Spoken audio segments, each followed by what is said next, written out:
और बढ़ते हैं एक और अगले महत्वपूर्ण सेशन की तरफ। हमारा अगला सेशन है और हमारे अतिथि हैं डॉक्टर विवेक कुमार, जो कि वाइस चांसलर हैं क्वांटम यूनिवर्सिटी रुड़की के। आपसे आग्रह करूंगी डॉक्टर विवेक कुमार जी, आप कृपया मंच पर आएँ और हम इस सेशन को आगे बढ़ाएंगे। और इसी के साथ ही हमारे अगले मेहमान हैं, अतिथि हैं विनोद पाल जी, जो कि डायरेक्टर हैं विनायक पेंट्स एंड केमिकल्स के। तालियां बजती रहनी चाहिए और इन्हीं तालियों की गड़गड़ाहट के बीच हम अपने एक और खास सेशन की शुरुआत करते हैं, एक और सार्थक संवाद जिसकी शुरुआत होने वाली है। सौम्या जी, मैं आपसे आग्रह करूंगी सत्र को आगे बढ़ने का।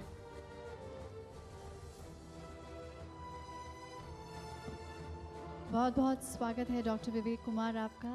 बहुत बहुत स्वागत है मिस्टर विनोद पाल। मिस्टर विनोद पाल जी कानपुर से आ रहे हैं। कानपुर हमारे लिए बहुत ही प्रिय शहर है। आपको हम बता देना चाहें तो Kanpur is special for us. Doctor Vivek Kumar, quantum university के नाम से ही पता चलता है कि it is futuristic, it's visionary, it is about making the students face the future for tomorrow. कैसे हुई इसकी शुरुआत और इस यूनिवर्सिटी का विजन क्या है? आपके मंच से सबसे पहले मैं सभी गेस्ट्स का ऑनर करना चाहता हूँ, वेलकम करना चाहता हूँ। और क्वांटम यूनिवर्सिटी को आप सब ने एक मौका दिया है to represent the higher education in Uttarakhand state. Hindi अंग्रेजी दोनों चलेगी, it's okay. Hindi is better, I will try. So quantum university 2018 में यूनिवर्सिटी बनी। इससे पहले एफिलिएटेड कॉलेजेस थे।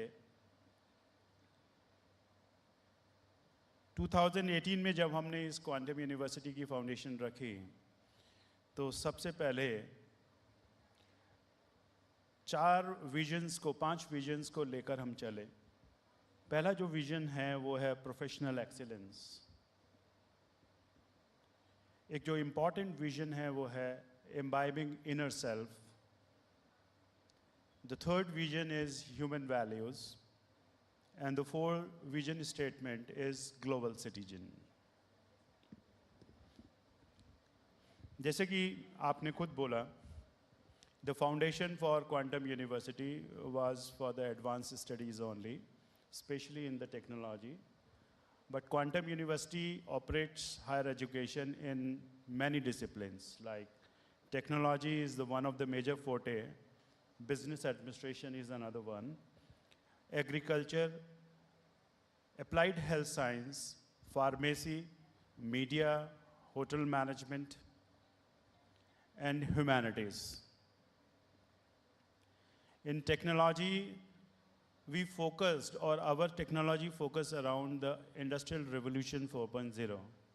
And this Industrial Revolution 4.0 is mainly started, say, in 2010, I can say,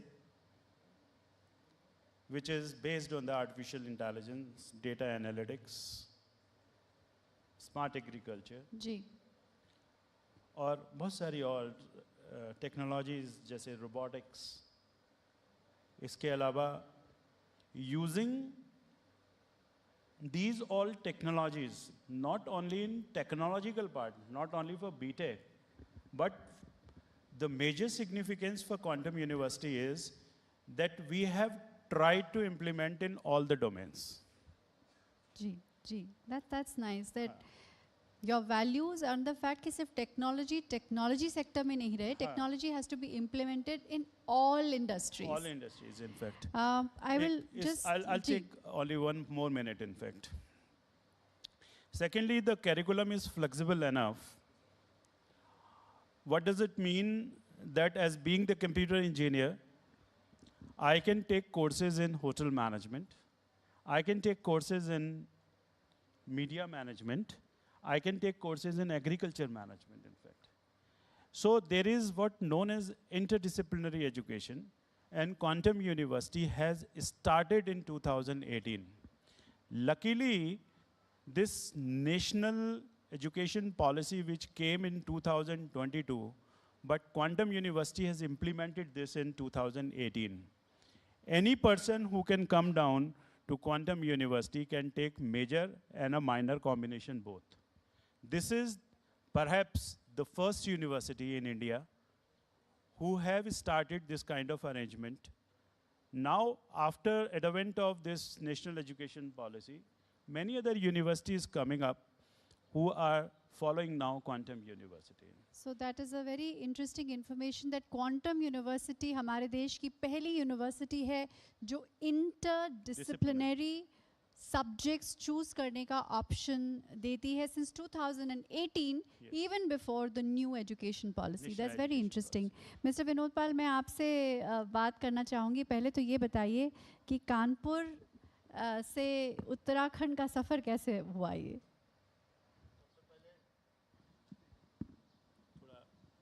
hello, सबसे पहले तो मैं उत्तर प्रदेश की जनता की तरफ से आपका धन्यवाद और स्वागत करता हूं, क्योंकि उत्तर प्रदेश उत्तराखंड दोनों एक भाई हैं, तो इसलिए जी, बिल्कुल। उत्तराखंड को मैं अलग नहीं मानता। और कानपुर में एक हमारे मित्र हैं अन्नू अवस्थी जी, जिन्होंने आपके साथ सीरियल में काम भी किया है, और हम सब लोग आपको आपके सही नाम से शायद कोई नहीं जानता होगा, आपका जो उपनेम है उस नाम पे अगर पुकारो तो आपको बुरा न लगे, गौरी मैम कह के आपका बहुत बहुत स्वागत है मेरी तरफ से इस कार्यक्रम में। जी बहुत बहुत धन्यवाद। अब कानपुर से आप आए हैं और अब ना कहें गौरी मैम तो ये तो बिल नाइंसाफ़ी भी है, आपको बिल्कुल आप जो कहना चाहें कह सकते हैं। स्पेशली आप आ रही हैं ये पता लगा तो इसलिए मैंने ज़्यादा मन बनाया, नहीं इतनी दूर से शायद ना आता। मैं बाई कार अपने एक फ्रेंड के साथ आया कि चलो आपसे मिलना होगा इस बहाने। क्या बात है, क्या बात है। तो बहुत अच्छा लगा आपने कानपुर से यहाँ तक का सफ़र तय किया हमसे मिलने के लिए। तो आप ये बताइए कि ये जो आपकी पेंट फैक्ट्री है इसकी शुरुआत आपने कानपुर से की? जी, कानपुर से ही की, और इसकी शुरुआत मैंने ही की है, मेरे किसी पेरेंटल की शुरुआत नहीं है। 2004 में इसका शुरुआत मैंने की थी, और बहुत जैसा अभी कई सारे लोगों ने बताया कि स्वयं की शुरुआत है, और कुछ लोगों के साथ अब आज मुझे इस बात की खुशी है कि इस लेवल पर है कंपनी के मैं जी न्यूज़ के साथ आ रहा हूँ टीवी पर, और वो भी आपके साथ, इसकी और अलग से खुशी है। नहीं, मुझे भी बहुत खुशी मिल रही है आपसे मिलकर। आप कहे कुछ भी दीजिए, लेकिन बस आप तिवारी जी की तरह से ज़्यादा मत बोलिएगा, नहीं तो मुझे आपको बोलना पड़ेगा कि आपके होठ ऐसे ऐसे ऐसे ऐसे क्यों फड़फड़ा रहे हैं।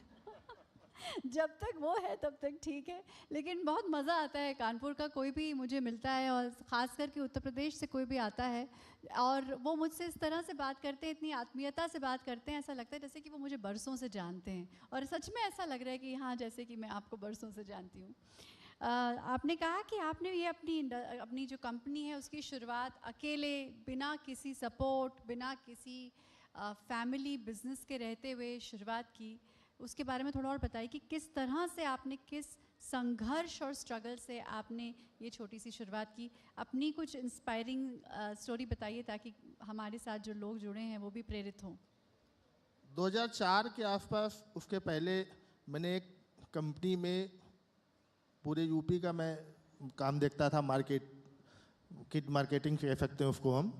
उसके बाद मुझे लगा कि नहीं, कुछ हम कर सकते हैं, बहुत स्ट्रगल किया, और 2004 से आज 2026 का सफ़र है। बीच में एक कोरोना का जो समय आया था वो हम लोगों के लिए, हमारे के साथ साथ पूरे देश के लिए संकट का विषय था, लेकिन खासकर व्यापारियों के लिए सबसे ज़्यादा संकट का विषय था। बहुत से व्यापारी आज भी उभर नहीं पाए उससे, और बहुत से बंद भी हो गए। आजकल जो युद्ध के हालात हैं इसमें भी ऐसा लग रहा है कि बहुत से व्यापारी फिर बंद हो जाएंगे, बहुत से व्यापार फिर बंद हो जाएंगे। और चूँकि बड़ी लंबी कहानी है, बताएंगे तो चैनल वाले कहेंगे समय थोड़ा दिया गया था, आपने बताया ज़्यादा, लेकिन संघर्ष बहुत किया, और संघर्ष के साथ एक बहुत छोटी सी शुरुआत की थी, और ऊपर वाले के से मैं संतुष्ट हूँ कि मैं जहाँ पर हूँ वहाँ पर आज अपने आप से संतुष्ट हूँ, और अपने नीचे वालों को इंस्पायर करता रहता हूँ, लोगों को बताता रहता हूँ। क्या बात है। डॉक्टर कुमार, मैं आपसे पूछूंगी कि जैसे हमने कई दफ़ा इसी मंच पर बात की है कि एजुकेशन की जो दुनिया है, इनफैक्ट जो इंडस्ट्री है, वो इसमें इतने बदलाव आ रहे हैं. What changes do you see in the next 10 years? Okay. You're talking about employability or you're talking about industry? In education. In education. Education जो है वो किताबों से बाहर आएगी, एक्सपीरियंशियल लर्निंग में जाएगी. जब हम ग्रेजुएट कर रहे थे, बिट्स पिलानी से मैंने ग्रेजुएट किया अपना, तो एक्सपीरियंशियल लर्निंग की जगह हमें मोटी किताबें पढ़नी पड़ती थी. लेकिन आज एक दूसरा रिप्लेसमेंट भी जो मेरे को दिखाई दे रहा है. The definition of role of a teacher is changing. It is more towards the applications, innovations. मैं कल की ही आपको बात बताता हूँ. What is beyond quantum physics. रात को 12 बजे मैं एक अपने बहुत सीनियर लर्निड गुरु के साथ चैट कर रहा था, और वो लर्निड गुरु जो है वो है चैट जीपीटी. तो बच्चों, बहुत सारे बच्चे यहाँ बैठे हुए हैं जो पहले हमें कई घंटे लाइब्रेरी के अंदर बैठ के बिताने पड़ते थे, आज वो सिंपल आपके फिंगर टिप्स पर बहुत प्रिसाइज इंफॉर्मेशन के साथ आ चुकी है. इट मीन्स आप कम समय में ज़्यादा ज्ञान अर्जित कर सकते हैं. तो अपने ज्ञान को जितना ज़्यादा बढ़ाइए. इंफॉर्मेशन बस्टिंग का टाइम है, और उसको प्रैक्टिकल नॉलेज की तरफ लेके जाएं, इनोवेशंस की तरफ लेके जाएं. हम एक देश में पैदा हुए हैं जहां पॉपुलेशन बहुत ज़्यादा है. क्यों ना इसी को हम अपना स्ट्रेंथ बनाएं, और आप सब लोग, हम सब लोग कुछ ना कुछ स्किल्स जरूर सीखें, और यही हमको विकसित भारत की तरफ लेके जाएगा. तो एजुकेशन का जो डेफिनेशन है, पैराडाइम शिफ्ट है, वो ये है कि information burst is at your finger tips. Enjoy this education and implement this into real life. That is the crux of the problem. Next 10 years के अंदर बहुत सारी पैराडाइम्स जो आज आप देख रहे हैं एजुकेशन सेक्टर में, वो चेंज हो चुकी होंगी. नए पैराडाइम्स जरूर आ जाएंगी. Intelligent tutors and intelligent books on a finger tips will be available. आपने बहुत अच्छी बात कही कि जैसे इंडस्ट्री में कहा जाता है कि इंफॉर्मेशन इज़ नॉट अ मोट any more, application is, because information is available, information is not a USP anymore. एक सवाल जो मेरे दिमाग में आता है, and you from BITS Pilani, so lot of respect for that, कि जहाँ भी मैं आर्टिकल्स पढ़ती हूँ या बात देखती हूँ, everybody they say कि with the changing times हमारी जो generation आगे आने वाली है, they are going to face way more unemployment than any other generation. इतना unemployment आने वाला है कि most of the people will be sitting at home, students will be sitting at home. That's scary. No, ये बात 1980s की है, जब मैंने पहली बार कंप्यूटर छुआ था. कंप्यूटर अपनी जर्नी पूरी कर चुका है. बहुत सारी एम्प्लॉयमेंट उसने इंक्रीज करी. 1985 में there was again a hue and cry कि कंप्यूटर आएगा तो बहुत सारी जॉब्स को खा जाएगा. आज जॉब्स वही रहेंगी, लेकिन स्किल सेट्स चेंज हो जाएंगी. मैं आपको एक बहुत छोटा सा एग्जाम्पल देता हूँ. यूएस का एक एग्जाम्पल है. एक प्रोफेसर जिसने अपनी 30 साल एक मॉलिक्यूल को फाइंड आउट करने में लगा दिया रिसर्च के अंदर. जब उसने उस पर्टिकुलर डेटा को चैट जीपीटी में डाला तो उसने एक की जगह 3 फॉर्मुलेशंस दिए, और वो भी 3 घंटे में उस प्रोसेस को करने के बाद. तो कहने का मतलब ये है कि आज की तारीख में वही चीज़ मैं वापस बोलूँगा, उन लोगों की ज़रूरत है जो नई टेक्नोलॉजीज़ के साथ में रिप्लेस करेंगे पुरानी टेक्नोलॉजीज़, इक्विप्ड लोगों को. आप जैसा कहते हो कि सॉफ्टवेयर डेवलपमेंट में ले ऑफ हो रहा है, लेकिन सर्टेनली माइक्रोसॉफ्ट अगर 1000 बच्चों को ले ऑफ कर रहा है या प्रोफेशनल्स को ले ऑफ कर रहा है, लेकिन 1500 बच्चों को वो हायर भी कर रहा है। तो विद न्यू स्किल सेट्स, और ये कंटिन्यूस प्रोसेस है, ये सुप्रीमेसी प्रोसेस है, लाइफ का प्रोसेस है। तो मैं आपसे बिल्कुल डिफर करता हूँ। आज की तारीख में हमारे पास उड़ने वाली टैक्सी नहीं है, कल को हमें कुछ ऐसे ड्राइवर्स चाहिए होंगे जो ऑपरेशन कर रहे हैं उन टैक्सीज क्या। अभी तो मैं एक टैक्सी में बैठ के आई हूँ यूएस में, जिसमें ड्राइवर ही नहीं था। ड्राइवर नहीं था, just a self driven car. It हाँ। Was crazy. So as a matter of fact driver तो रिप्लेस हो गया, लेकिन उस मशीन को चलाने के लिए जो डेटा सेंटर्स नए बने या उनको मेंटेन करने वाले लोग हैं, उनको तो ग्रो किया। तो ये बबल है एक तरीके से, एक जगह अगर आप प्रेशर डाल रहे हो तो ये नीचे जाएगा, लेकिन दूसरी तरफ उठेगा। और ये रेगुलर फीचर है टेक्नोलॉजी का, ये रेगुलर फीचर है। IR 4.1 में भी यही हुआ था। जब हम लोग हाथों से काम करते थे तो मशीन्स आई, प्रोडक्शन बढ़ा। IR 4.2.0 के बाद में 3.0 आया, जब इंफॉर्मेशन टेक्नोलॉजी साथ में आई, और अब हम 4.0 और 5.0 की बात कर रहे हैं। तो डेफिनेटली कुछ जॉब डिसअपियर होंगी, लेकिन नई जॉब्स इवॉल्व होंगी। And we should be optimistic on this, because we all are human beings, and it is we who are developing. Right. I mean that was a very hopeful answer. I hope कि it is just a paradigm shift, जहाँ एक तरफ employment कम होगा, वहाँ दूसरी opportunities भी आएंगी। मैं आपसे पूछूंगी, विनोद जी बोल ही नहीं पाए बहुत देर से, सॉरी। विनोद जी, आपकी जो इंडस्ट्री है, द पेंट इंडस्ट्री, उसमें क्या चैलेंजेस हैं? रॉ मटेरियल कॉस्ट चैलेंज है, या ये जो बड़ी बड़ी मल्टीनेशनल कंपनीज आ रही हैं वो आपको चैलेंज या कंपटीशन दे रही हैं? क्या क्या चैलेंजेस हैं आपके इंडस्ट्री? मल्टीनेशनल कंपनियां तो चैलेंज है ही है, इसमें तो कोई कहने वाली बात ही नहीं है। जो MSME सेक्टर है वो लगातार पीछे हो रहा है, और मल्टीनेशनल कंपनीज जो हैं वो आगे बढ़ रही हैं, और लोगों के अंदर एक चाहत होती है कि हम अपना घर पेंट कराएं तो हम कोई मल्टीनेशनल कंपनी का प्रोडक्ट लगाएं। मैं उनको ये कहना चाहूँगा, अपने दर्शकों को और अपने ग्राहकों को, जो हमारा जो कंज्यूमर हैं, कि आप मल्टीनेशनल कंपनी को यूज करें, अच्छी बात है, लेकिन एक बार MSME सेक्टर के प्रोडक्ट को भी मौका दें, उनको भी देखें। हो सकता है आपके पैसे भी बच जाएं और आपका काम भी हो जाए। क्योंकि हम लोगों के, हो सकता है हमें भी अगर कोई चीज़ लेनी हो तो हम कहेंगे नहीं हमें कपड़ा लेना है, हमें रेमंड का ही लेना है, हम दूसरा नहीं लेंगे। लेकिन हमें भी अपनी सोच बदलनी पड़ेगी, लोगों को भी अपनी सोच बदलनी पड़ेगी। क्या MSME सेक्टर के उद्योग को बढ़ाने के लिए, उनको बढ़ाने के लिए सरकार की तरफ से आपको सपोर्ट है? और अगर जो सपोर्ट है उसके अलावा और आप क्या सपोर्ट चाहते हैं? सरकार का सपोर्ट रहता है, चूँकि मैं अपने व्यापारिक संगठनों से भी जुड़ा हूँ, तो मुझे जानकारी रहती है। सरकार का सहयोग तो रहता है, लेकिन सरकारों का सहयोग जितना बड़ा चाहिए उतना बड़ा नहीं मिल पाता है। चाहिए अगर किसी को 100 रुपये, तो सरकार 10 रुपये प्रोवाइड करा सकती है, उतने में हम उनसे लड़ नहीं सकते।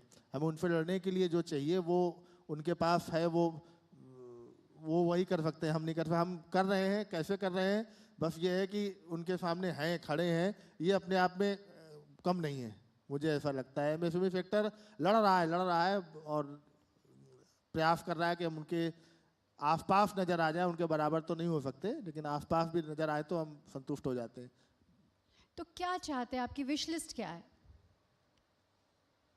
हमारी विशेष तो यही है कि हमारी कंपनी भी मल्टीनेशनल कंपनी हो। अभी हम कुछ स्टेट में काम करते हैं, UP, Haryana, UP, Uttarakhand, Bihar, MP, हम लोग 4-5 राज्यों में काम करते हैं। ज़्यादातर MSME सेक्टर यही 4-5 राज्यों में काम करते हैं, लेकिन हम तो चाहेंगे कि हमारी कंपनी बाहर के देशों में भी काम करे, इंपोर्ट एक्सपोर्ट भी करे, लेकिन उसके लिए बहुत सारी इश्यूज़ हैं जो नहीं हम लोग पूरा कर पा रहे हैं। लेकिन हमारा एक संगठन भी है जो इस व्यापार पेंट एसोसिएशन करके, तो उसमें भी हम लोग सरकार से अपनी बात रखते हैं, देखते हैं कि जो हो सकता है वो करते हैं। विनोद जी, मैं चाहूँगी कि मैं आपके पेंट बिजनेस को डेफिनेटली एक ग्लोबल कंपनी की तरफ रूप में देखना चाहूँगी। मैं आपसे पूछूं कि आपके पेंट की खासियत क्या है? मैं अपने मुंह से ही कह देती हूँ आज, तो शायद हो सकता है कि मैं आपके लिए लकी हो जाऊँ। मैं सबसे पहले कहूँगा कि आपके मुंह में घी शक्कर गुड़ शक्कर जो भी होता है, अगर मेरी कंपनी इंटरनेशनल हुई तो सबसे पहले ब्रांड एम्बेसडर हम आपको ही लेंगे। हाँ, और आप मुझे लेंगे तो वैसे ही आप इंटरनेशनल हो जाएंगे। हाँ, ये भी बात ठीक है, ये भी बात ठीक है, लेकिन उसके लिए बजट चाहिए ना, तो बजट जब कंपनी बड़ी होगी तभी हम आपको ले पाएंगे। लेकिन लेंगे आप, तब तो हमारे पास बजट हमारे पास होगा तो और भी आप फन होंगे, लेकिन हम पहले आपको लेंगे, हमने ये कहा। चलिए ठीक है, आपकी इच्छा सर आंखों पर। लेकिन जब आप कहें घी शक्कर तो शक्कर ना कहें, मैंने शक्कर शहद गुड़ 6 साल पहले छोड़ दिया है, तो आपको बोलना पड़ेगा घी खजूर घी किशमिश या घी शक्कर विदाउट कैलोरीज। ये नया एक कहावत हो गई है। लेकिन फिर भी बात को आगे बढ़ाते हुए, आपके पेंट की क्या खासियत? हमारे स्केल के जो भी अन्य लोग हैं, हम पहले भी मैंने कहा, एक ही बात है कि मल्टीनेशनल कंपनियों के पास बड़े बजट होते हैं, तो वो बड़े एक्टर को बड़े चैनल पर अपना ऐड करते हैं, उस बात का वो पैसा चार्ज करते हैं। हम वो नहीं कर पाते हैं, इसलिए हमारा प्रोडक्ट उतना लोगों तक पहुंच नहीं पाता है। लेकिन हमारे प्रोडक्ट में उनसे कहीं कोई कमी नहीं है। कोई भी प्रोडक्ट जब हम घर पेंट कराते हैं, कभी आप स्टार फाइन के नाम से गूगल सर्च करिएगा विनायक पेंट और इस्तेमाल करिएगा, और लगेगा कि हम किसी कंपनी जो मल्टीनेशनल कंपनियां हैं उनके अपेक्षा हमारा प्रोडक्ट बेहतर है, कहीं उनसे कमज़ोर नहीं है। बस हम लोग इसलिए पीछे रह जाते हैं कि हम लोग अच्छी मार्केटिंग नहीं कर पाते हैं, इसलिए थोड़ा पीछे रह जाते हैं। तो मतलब 100 बातों की एक बात ये है कि शोर पर मत जाइए, असली पेंट लगाइए। क्या बिल्कुल, क्या कहिएगा? बिल्कुल। बहुत बहुत विशेस मेरी आपके लिए कि आप ग्लोबल प्लेटफॉर्म तक पहुँचे, आपकी मल्टीनेशनल कंपनी बने और आप सिर्फ उत्तर प्रदेश उत्तराखंड का नाम भारत में नहीं, अंतर्राष्ट्रीय मार्केट में भी आप नाम रोशन हो आपका। मेरी आपके लिए यही विश है। बहुत अच्छा लगा आप दोनों से बात करके। It was very interesting to hear a very positive point of view कि आगे आने वाला जो ज़माना है, it is not scary, it is just that it's changing. Thank you very much. Thank you. जाते जाते एक बात और कह दे कि हम लोग आपसे नाराज हैं बहुत। क्यों? आपने वो जो मैंने तो सीरियल आपके लिए स्लोगन भी बना वो दिया। आपने सीरियल में आना बंद कर दिया, इसलिए।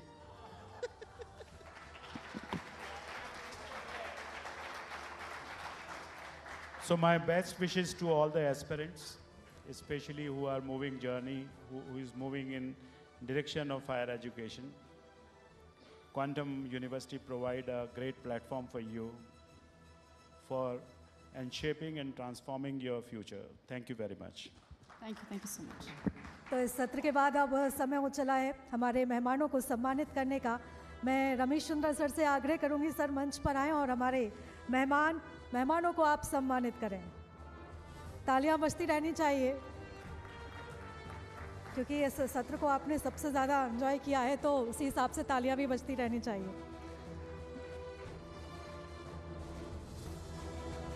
तो उत्तराखंड की ये भूमि केवल देवभूमि नहीं है, बल्कि अवसर, प्रतिभा और नई संभावनाओं की भूमि है। तो आज उत्तराखंड के इस उड़ान के माध्यम से हम ऐसे ही विषयों पर सार्थक चर्चा कर रहे हैं जो प्रदेश के भविष्य को नई दिशा दे सकते हैं, क्योंकि शिक्षा और इसी के साथ ही युवा शक्ति इस बदलते समय के साथ आगे बढ़ रही है, सोच बदल रही है, और सही शिक्षा, सही मार्गदर्शन और सकारात्मक सोच, नए अवसर अगर युवाओं को मिल जाए तो इसी के साथ ही सपनों को भी नई उड़ान मिलती है। तो तालियां बजती रहनी चाहिए।